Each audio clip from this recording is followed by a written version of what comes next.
오늘 기도한 후에 우리는 어떻게 해야 하나라는 제목을 가지고 오늘 에스더 5장 1절에서 8절까지 말씀을 함께 나누겠습니다. 유대인들이 모두 몰살당하게 되는 위기를 맞이했죠. 우리 지난 주일까지 함께 말씀 나누었던 내용을 한 번 더 잠깐 상기를 해보자면, 왕궁 안에 있었던 에스더는 밖에서 무슨 일이 일어나고 있는지를 아무것도 모르고 있습니다.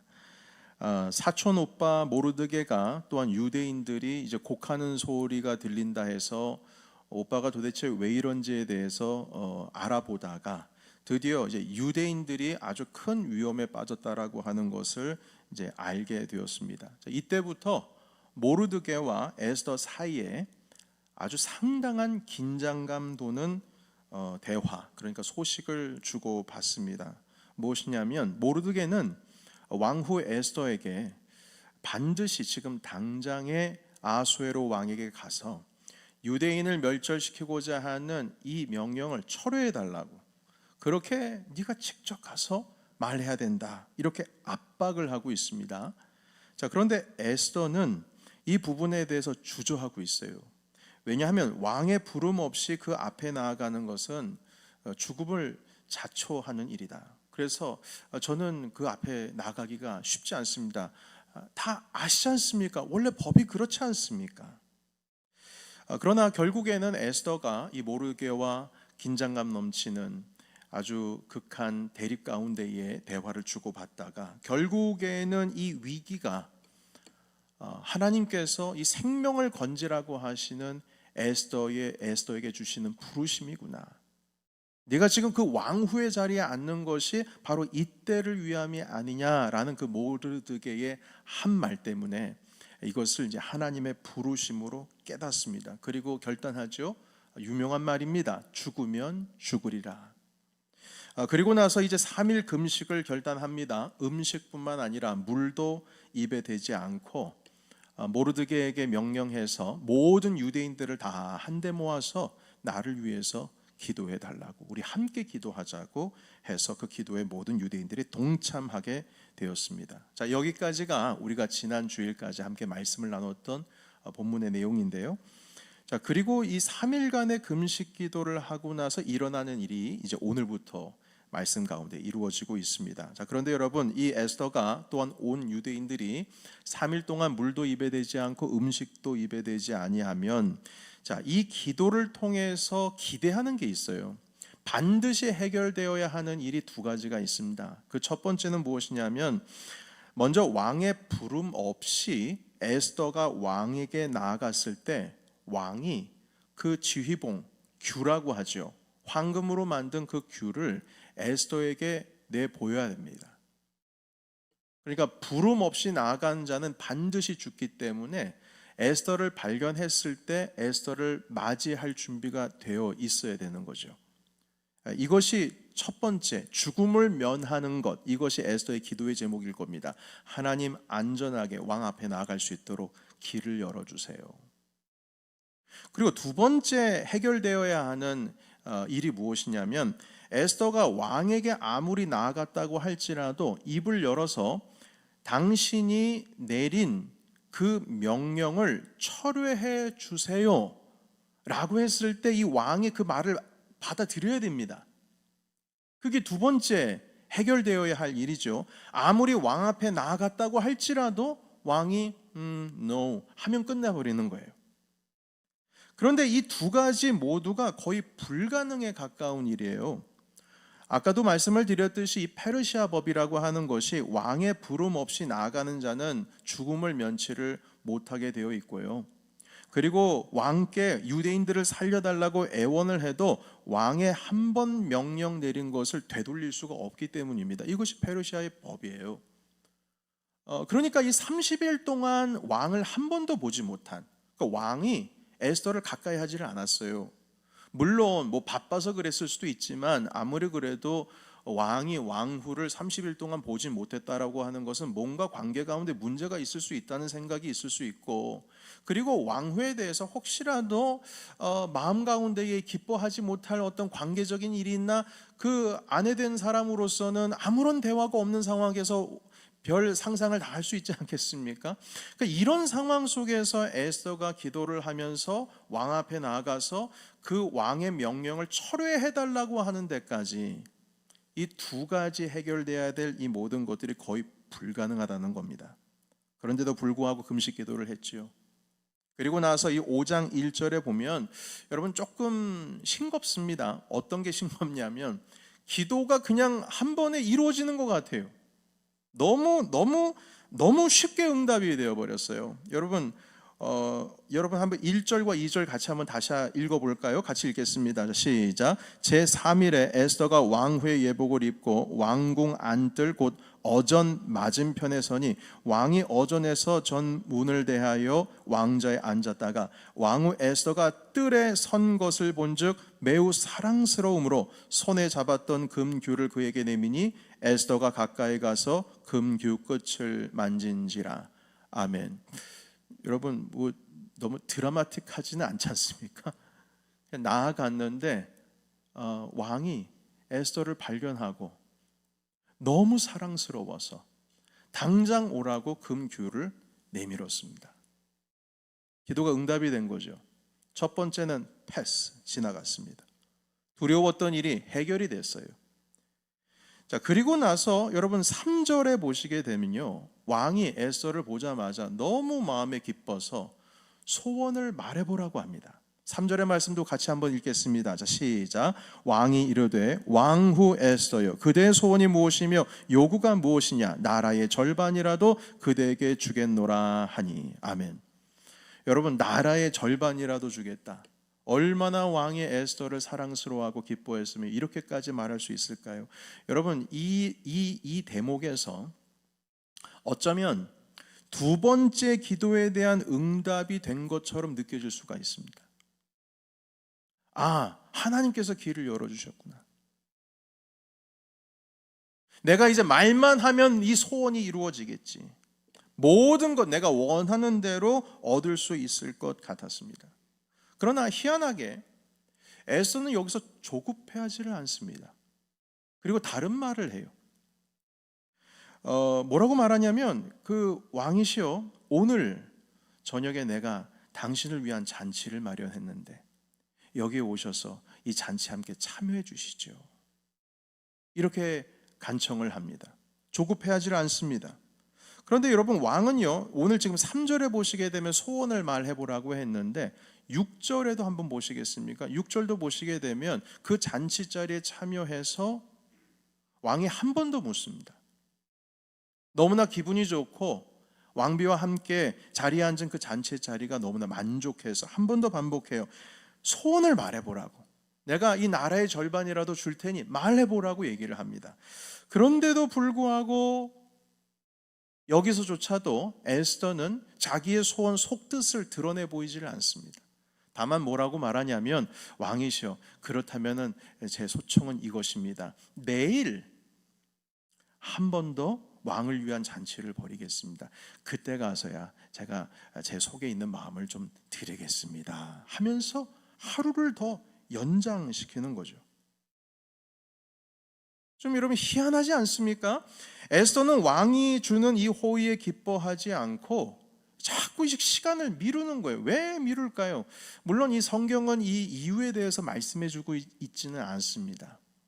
다만 우리가 한 가지 알 수 있는 것은 이 왕후인 이 에스더가 기도를 하면서 그 금식 기도를 하면서 그 기도 가운데 내가 무엇을 준비해야 될지를 그 계획을 플랜을 짜고 그것을 진행하고 있었다는 것입니다. 여러분 말씀 보시게 되면 4절에 있는 말씀 우리 같이 한번 읽어볼까요? 4절 같이 읽겠습니다. 자, 시작. 에스더가 이르되 오늘 내가 왕을 위하여 잔치를 베풀어 싸우니 왕이 좋게 여기시거든 하만과 함께 오소서 하니.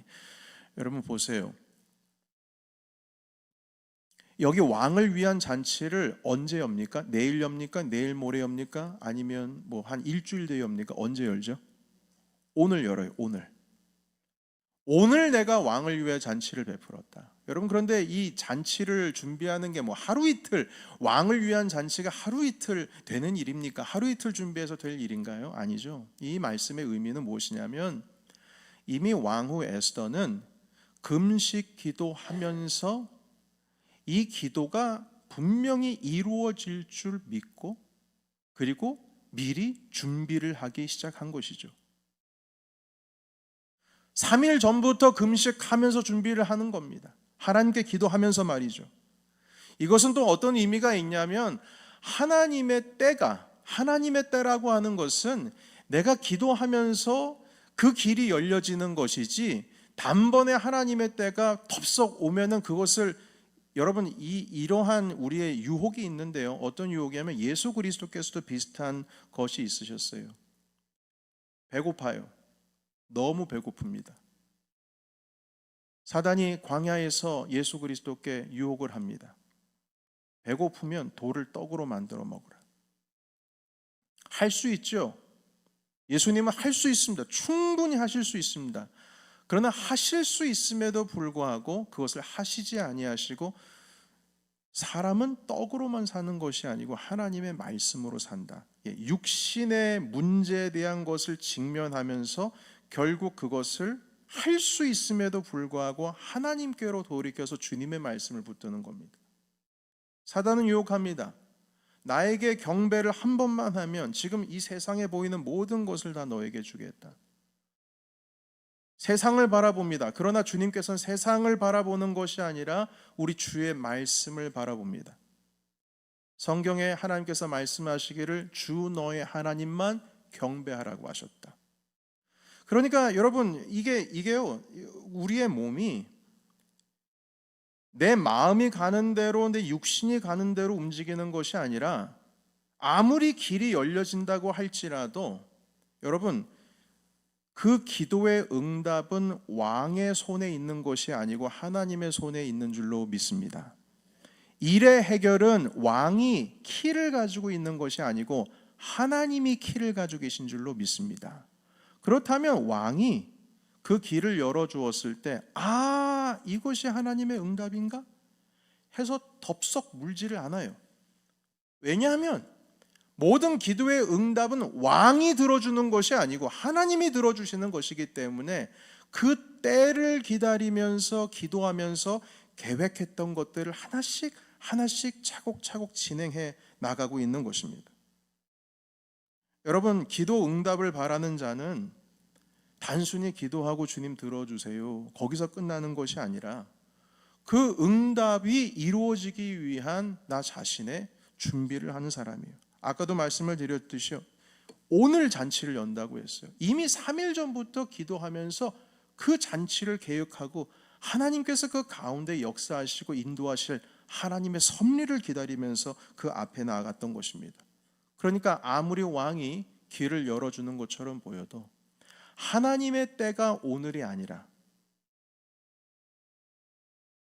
하나님의 때가 바로 이 왕이 지금 말한 명령, 바로 내 소원을 말해라, 여기 있는 것이 아니고, 주님의 섭리는 왕에게 달려있는 것이 아니고 주님께 달려있다라고 하는 그 믿음으로써 시간을 미루는 겁니다. 여러분, 기도자는 주님께서 응답 주실 것만을 가만히 앉아서 기도하는 것이 아니라 그 응답 이후에 하나님께서 원하시는 일을 실천할 수 있는 준비가 되어 있는 사람이 진짜 기도 응답을 기다리는 사람입니다. 여러분, 우리가 부흥을 원해요. 그래서 하나님께 부흥을 위해서 기도했어요. 그러면 부흥을 위해서 가만히 있는 것이 아니라 그 부흥을 위해서 내가 해야 할 일이 있지 않겠습니까? 그것이 무엇인지를 알고 깨닫고 기도하며 구체적으로 그 계획을 진행하는 것이 진짜 기도자의 자세라는 거죠. 여러분, 오늘 2부 예배 때 그 김성수 목사님께서 아주 재미있는 예화를 해주셨어요. 뭐라고 말씀하셨냐면, 지금 요즘 이제 수능, 한국에서는 이제 대학 수학 능력 평가, 그 수능 지금 그 시즌이거든요. 1년 동안 공부한 것에 대한 평가를 하는 시즌입니다. 그런데 이 시즌 정도 되면은 한국에 있는 대부분의 교회가 40일간 무슨 새벽기도, 100일간 학부모들 수험생을 위한 기도, 이 기도가 이어집니다. 금식기도도 하시고 기도 대행진에 들어가는데요. 열심히 기도했답니다. 이제 목사님의 그때 또래들 말입니다. 열심히 기도했는데 평가의 내용이 이제 나중에 결과가 보니까 별로 좋지 않았대요. 그러니까 친구들이랑 얘기합니다. 우리의 기도가 좀 부족했나? 우리의 기도가 부족했나? 그러자 그 담임 목사님이 말씀하셨대요. 기도가 부족한 게 아니라 니들이 준비가 부족해서 그런 거지. 기도가 부족한 것이 아니라 준비가 부족해서 그런 거지.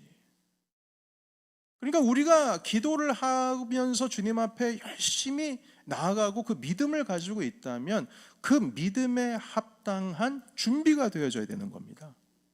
그러니까 이 에스더가 왕에게 나아갈 때에 죽으면 죽으리다 얘기를 했지만 그 가운데 있어서는 모르겠다, 될 대로 되라지, 죽으면 죽는 거지, 이런 태도가 아니고요. 죽으면 죽으리다 그 이면에 있는 태도는 반드시 하나님께서 내 기도에 응답하시리라. 목숨 걸고 나아가는 거예요. 그 믿음이 있었기 때문에 3일 전부터 바로 그 왕이 만약에 에스더를 맞아들였을 때에 잔치 벌일 것을 기도하면서 준비하면서 나아간 것이죠. 여러분, 이것이 우리의 삶 가운데 적용을 한다면 첫 번째, 여러분, 일단 우리는요 기도의 세계까지는 나가야 돼요. 맞죠? 기도도 안 하고 뭐가 될 것 기대하는 거는 정말 이건 아무것도 아닌 것이고요. 오늘 에스더의 말씀을 통해서 우리가 받는 것은 기도의 자리는 분명히 나아가야 돼요. 근데 거기서 끝나는 게 아닙니다. 더 나아가야 돼요. 그것은 무엇이냐면 주님께서 이루실 것을 믿고 그것에 합당한 행동을 하는 겁니다. 준비를 하는 거예요. 그런데 여러분, 여기서 끝이 아닙니다. 더 나아갈 것이 있어요. 그것은 무엇이냐면 바로 이것이에요. 기도의 응답의 완성은 결론적으로는 우리가 마무리하는 것이 아니고 하나님께서 완성하시는 겁니다. 그렇기 때문에 아무리 내가 기도를 하고 아무리 내가 뭔가를 철저하게 에스더처럼 계획을 한다 할지라도 하나님께서 하셔야 될 영역은 분명히 내어드려야 된다는 거죠.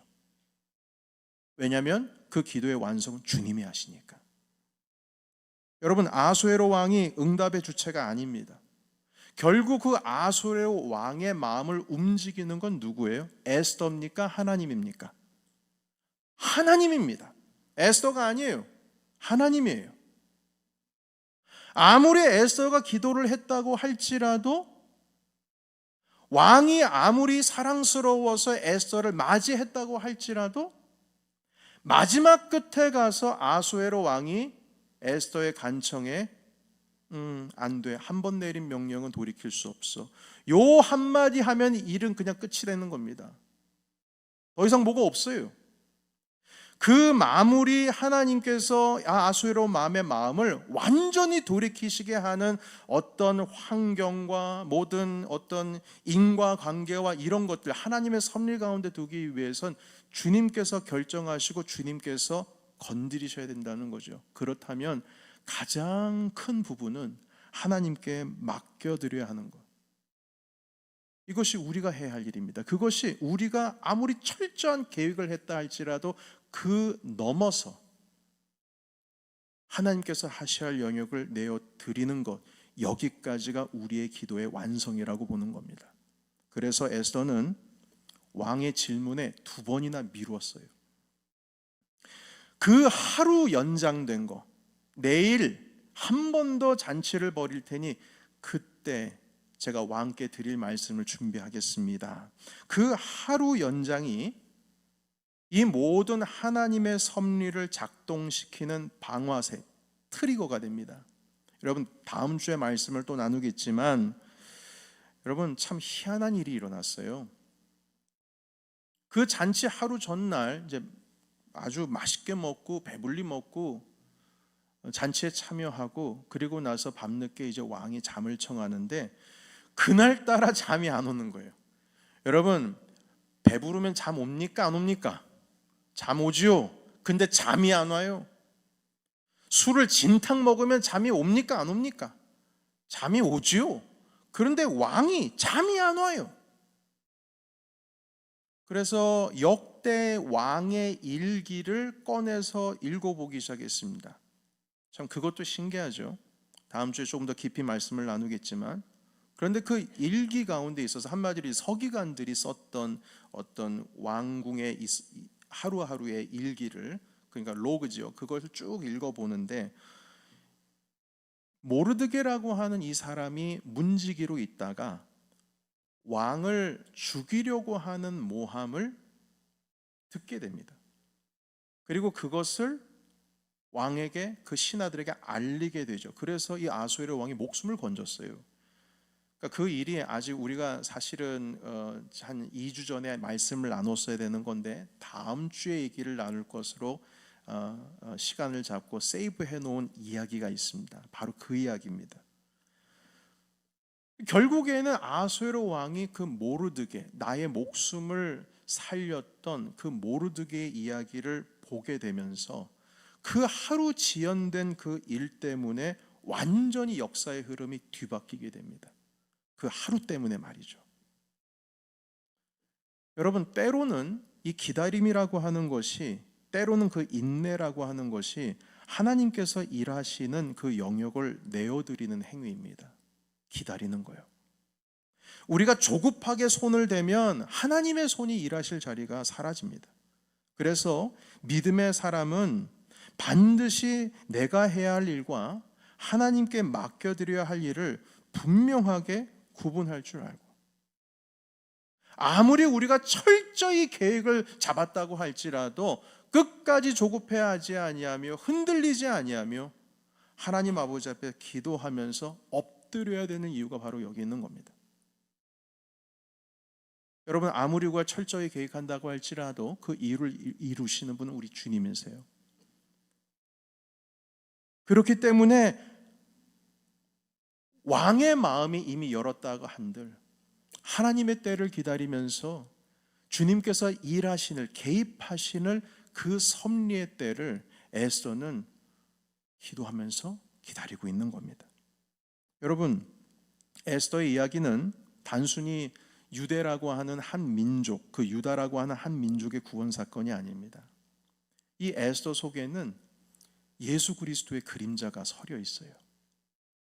우리가 에스더 처음 시작할 때 말씀을 나누었듯이 에스더서에서는 하나님이라고 하는 이름이나 여호와라는 이름, 야훼라는 이름 단 한 번도 등장을 하지 않습니다. 심지어는 그 흔한 주님, 주님께 기도한다, 이 표현도 없습니다. 금식 기도하면 내가 주님께 금식 기도하겠나이다, 이런 표현도 없어요. 그냥 금식하겠나이다죠. 희한해요. 주님이 등장을 하지 않습니다. 그러나 하나님의 섭리가 보이는 것처럼 예수님의 이름 하나 없지만 이 안에는 그리스도의 이야기가, 그 주의 시간표가 숨겨져 있어요. 여러분, 예수님은 여러 번 말씀하셨어요. 뭐라고 하셨냐면 내 때가 아직 이르지 않았다. 내 때가 아직 이르지 않았다. 요한복음에서도 한 3번인가 4번 등장합니다. 가나의 혼인잔치에서 포도주가 다 떨어진 상황을 보고 어머니 마리아가 말합니다. 아들아, 포도주가 다 떨어졌다. 예수님이 말씀하십니다. 어머니, 그걸 왜 저한테 얘기하세요? 아직 제 때가 이르지 않았습니다. 그리고 초막절을 앞두고 예수님의 형제들과 예수님의 제자들이 예수님한테 간청합니다. 예수님, 당신이 지금 이렇게 놀라운 사역들을 많이 하시는데, 오병이어 사건 이렇게 많이 역사를 하시는데 이 시골 총구석 갈릴리에만 계시는 게 아니라 저 대도시 예루살렘으로 내려가셔서 사역 좀 하시죠. 그러면 더 많은 제자들이 주님을 따르지 않겠습니까? 이렇게 얘기를 합니다. 그런데 주님께서 또 말씀하세요. 아직 내 때가 이르지를 않았다. 가나의 혼인잔치에도 초막절에도 예수님은 어떤 인간적인 시간표가 아니라 하나님의 시간표를 지금 따르고 있는 겁니다. 하나님의 시간표, 아직 때가 아니다.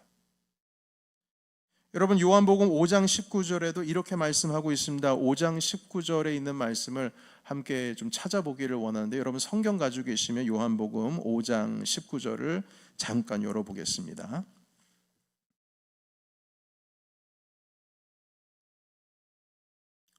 네, 요한복음 5장 19절 우리 함께 한 목소리로 읽어볼까요? 자, 시작. 그러므로 예수께서 그들에게 이르시되 내가 진실로 진실로 너희에게 이르노니 아들이 아버지께서 하시는 일을 보지 않고는 아무것도 스스로 할 수 없나니 아버지께서 행하시는 그것을 아들도 그와 같이 행하느니라. 아멘. 여러분, 예수님께서 새벽 미명에 한적한 곳에 가셔서 기도하신 이유가 바로 여기에 있습니다. 하나님 아버지께서 무엇을 행하시는 것을 보고 아들이 그 일을 행하는 거예요. 하나님께서 무슨 뜻을 가지고 계시는지 아들이 그걸 보고 그리고 나서 그 일을 행하는 겁니다. 그래서 새벽에 주님 앞에 나아가서 기도할 수밖에 없는 거예요. 왜냐하면 하나님께서 행하시는 것을 봐야 하니까, 주님께서 어떤 뜻을 가지고 계신지를 깨달아 알아야 하니까 말이죠. 여러분, 우리는 다 알고 있어요. 예수님께서는 못 하시는 게 없습니다. 다 하실 수 있습니다. 이미 수없이 많은 기적을 다 이루신 분이십니다. 그러면 뭐 기도가 왜 필요하겠어요? 그냥 하시면 되는 것입니까? 배고프면 돌을 떡으로 만들어서 드실 수 있는데 안 하시지 않습니까? 왜요? 사람은 내 육신의 이 만족을 위해서 살아가는 것이 아니라 하나님의 뜻대로 살아가는 것, 주님의 입에서 나오는 말씀으로 살아가기 때문에 나는 할 수 있음에도 불구하고 안 하는 거예요. 마찬가지입니다. 주님께서는 하실 수 있음에도 불구하고 아버지께서 무엇을 원하시는지, 아버지께서 행하시는 일을 보고 해야 하기 때문에 새벽에 반드시 주님 앞에 나아가서 기도를 해야 되는 겁니다. 아버지, 보여주세요. 오늘 당신께서 이루실 사역을 보여주세요. 주님의 뜻이 어디 있으신가요? 그리고 그 계획 하에 그리스도께서는 그 하루의 사역을 하시는 것입니다. 주님께서는 하나님의 때를 신뢰하셨어요. 그래서 아직 내 때가 아니다, 이렇게 말씀하셨습니다. 여러분, 에스더도 마찬가지예요. 왕의 때에 마음에 흔들리지 않습니다. 왕이 내 소원을 말해봐 했지만 아닙니다. 조금 더. 하나님께서 원하시는 그 때를 기다리는 거죠. 예수님께서도 하나님의 계획 안에서 한 걸음도 앞서 나가지 않고 인간의 시간표가 아닌 하나님의 시간표를 기다리고 계셨습니다. 에스더는 하나님의 때를 기다렸고, 예수 그리스도께서도 하나님의 때에 주님께서 행하시는 것을 보고 그리고 그 일을 행하셨습니다. 여러분, 우리는 예수님의 제자입니다. 믿으십니까? 아멘이죠. 우린 예수님의 제자예요. 그러면 우리도 주님처럼 해야 됩니다. 우리도 주님처럼 해야 돼. 그냥 길이 열린다고 해서 기도도 하지 않고 얼렁뚱땅 뭐 일이 잘 되니까 뭐 주님께서 베풀어 주신 기회겠지? 아니요. 분명히 주님 앞에 기도했으면 그 기도에 따라서 믿음의 행동이 나와야 하고, 그 믿음의 행동으로서 준비가 되었으면 하나님의 뜻이 이루어질 그 때를 기다리면서 계속 keep going, 주님의 섭리를 기다리며 기도하며 주님 앞에 나아가야 되는 것입니다. 거기까지 나아가야 기도의 응답은 하나님께서 마침표를 찍으시는 거죠. 사람이 찍는 거 아닙니다. 우리도 예수님의 제자이기 때문에 주님의 그 기도의 응답을 기다리되 하나님의 시간표를 신뢰하면서 그 시간표대로 주님의 섭리를 따라 가야 된다는 것입니다. 말씀 정리하겠습니다. 기도하는 사람은 기다림의 사람입니다. 조급하지 않습니다. 하나님의 일하시는 때를 분명히 기다립니다. 두 번째는 기도하는 사람은 준비의 사람입니다. 응답이 올 것을 믿고 믿었으면 그 믿음에 합당한 행함을 순종함으로 이어가는 사람입니다. 마지막으로 기도의 사람은 하나님께 맡겨드리는 사람입니다. 자신의 능력으로 인해서 내가 이러해서 이런 계획하에 내가 이렇게 하겠다라고 해서 거기서 내가 마침표를 찍는 것이 아니라 하나님께서 일하시도록 조급해하지 아니하며 주님께 그 영역을 내어드리는 사람입니다. 사랑하는 성도 여러분, 기도의 응답의 진짜 목적은요, 내 뜻을 성취하는 것이 기도의 목적이 아니고 하나님의 뜻이 완성되는 것이 기도의 목적인 줄로 믿습니다. 그렇다면 우리는 하나님의 말씀에 귀를 기울여야 돼요. 그래서 우리도 이렇게 고백해야 합니다. 저를 따라해 주시겠습니까? 이렇게 기도해야 합니다. 주님, 제 뜻이 아니라, 다시 한번, 주님, 제 뜻이 아니라 아버지의 뜻이 이루어지기를 원합니다. 한 번 더, 아버지의 뜻이 이루어지기를 원합니다. 네. 주님께서는 우리에게 가르쳐 주신 기도에 이렇게 기도하셨죠. 하늘에 계신 우리 아버지요, 이름이 거룩히 여김을 받으시오며 주의 나라가 임하시오며. 이제 중요합니다. 아버지의 뜻이 하늘에서 이루어진 것 같이 땅에서도 이루어지이다. 예수님은 나의 뜻이 이루어지기를 주님 간절히 원합니다, 이렇게 기도를 가르쳐 주시지 아니하고 기도하는 자는 이렇게 기도해야 된다. 하나님 아버지의 뜻이 하늘에서 이루어진 것처럼 지금 이 땅에 있는 내 삶의 자리에도 주님의 뜻이 이루어지기를 원합니다. 그래서 주님께서는 아버지, 하실 수만 있으면 이 고난의 잔을 저에게서 지나가게 하옵소서. 이것은 예수님의 뜻이에요. 주님이 원하시는 거예요. 그러나 거기서 끝나지 않습니다. 하나님 아버지, 그러나 아버지의 뜻이거든 이 고난의 잔을 제가 받겠습니다. 그렇게 해서 기도의 마침표를 찍습니다. 여러분, 우리의 모든 기도는 사실 우리의 것인 줄 알지만 그 기도의 응답은 모두 주님의 것입니다. 그래서 내 시간표대로 내 방법대로 움직이는 것이 아니고 믿음을 가지고 하나님께서 이루실 것을 기대하며 소망하며 나아가는 것, 그것이 바로 바른 기도자의 모습일 겁니다. 주님의 때를 기다리는 믿음의 사람, 바로 이 사람이 하나님께서 쓰시는 주님의 뜻을 이루는 귀한 주의 사명자, 주의 사람이 될 줄로 믿습니다. 우리 다 같이 말씀 붙들고 기도하겠습니다.